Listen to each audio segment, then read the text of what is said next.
Hello everyone, my name is Michael Gammon. I completed a UROP project in the fall semester of 2020 on the database of image analysis parameters for quantitative phase imaging. I completed this project for Professor Thomas Zangel, who works in the Department of Chemical Engineering here at the University of Utah. And the Zangel lab is primarily focused on measuring how cancer cells respond to drugs over time using measurements of mass that they take with a microscopy method called quantitative phase imaging. Specifically, my project was focused on improving the overall speed that they can do the analysis on this quantitative phase imaging. So they take a cell and they introduce a drug to it and they put it under a quantitative phase imaging microscope. And this allows them to measure the cell mass over time.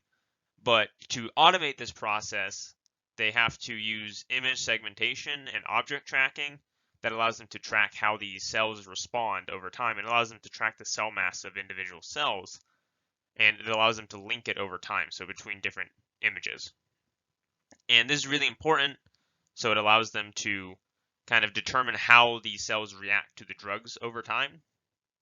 But one of the big difficulties and one of their biggest bottlenecks is setting up this image segmentation so that it's properly tracking the cells. And that's where my research project kind of initially started and is mainly focused on.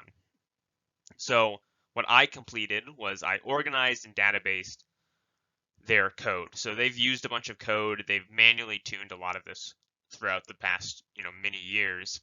And I went through and I analyzed a bunch of this and I organized it into a Google Sheets file.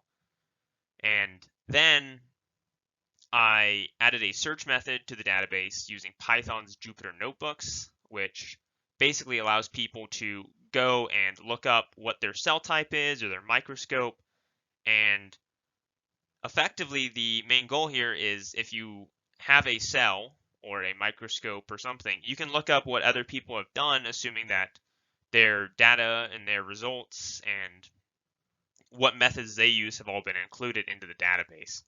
So if you have some, say in this case, rat hippocampal neurons, you can go and look at what previous people have used their rat hippocampal neurons and the way they've tuned that.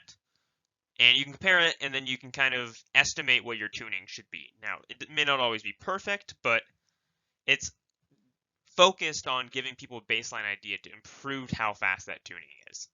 And going to kind of the results here, the database exists and it's fairly simply searched. There's an example in the figure 1, basically how the searching is done.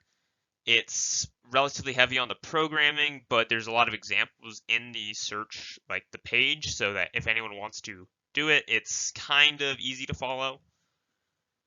And the most critical parameters that I kind of determined during my analysis were these threshold parameters that basically dictate what makes a cell. So the minimum threshold is basically the minimum amount of area or other things that defines a cell, and the maximum is the maximum amount of area that defines a cell. So those end up being really, really critical for the initial segmentation, and basically are some of the most important ones to be set first.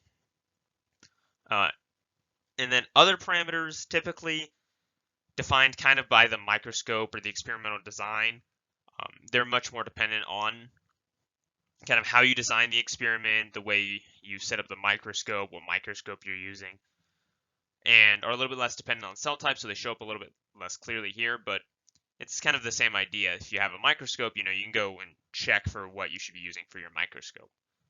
And overall, the database is actually functionable and is relatively easily searched. You just have to kind of follow the method that's used. It's not the simplest, it's not like a Google search, but it works.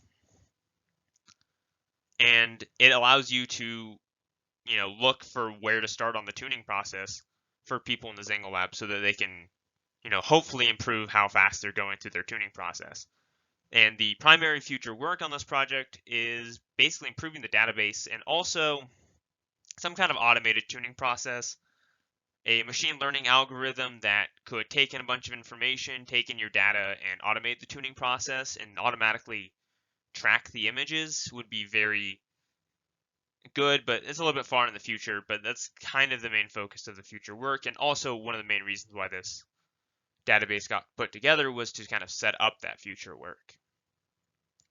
So that is it. Thank you for everyone for coming and listening to my project, and thank you to the Office of Undergraduate Research for sponsoring my project.